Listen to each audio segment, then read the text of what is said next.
ॻाल्हि कंदुसि। ऐं जॾहिं असां हिते टंडेलयार में गॾु आहियूं त ॿ जुमिला आऊं उर्दू में चवंदुसि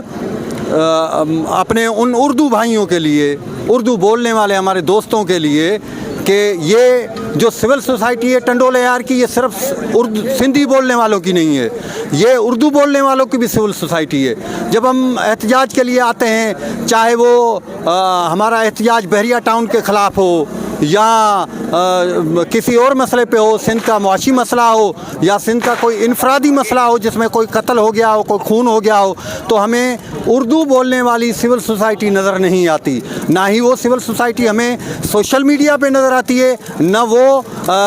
जो है ना वो अमली तौर पे एहतजाज के वक्त। तो बराए मेहरबानी आप भी हमारे साथ आएँ, हम भाई हैं, उर्दू और सिंधी बोलने का कोई फ़र्क नहीं है, लेकिन जब हम एक साथ होंगे, हमने सिंधी सिविल सोसाइटी होने के नाते हमने बाबर खानज़ादा का जो केस था वो हमने अपना केस समझ के लड़ा और उसमें हमारे सिंधी भाई पुलिस वाले ही थे, लेकिन हमने उनकी कुर्बानी दी कि चलो ये 7 अगर फांसी पे लटक जाते हैं तो लटकने दो, लेकिन एक मजलूम के साथ इंसाफ होना चाहिए।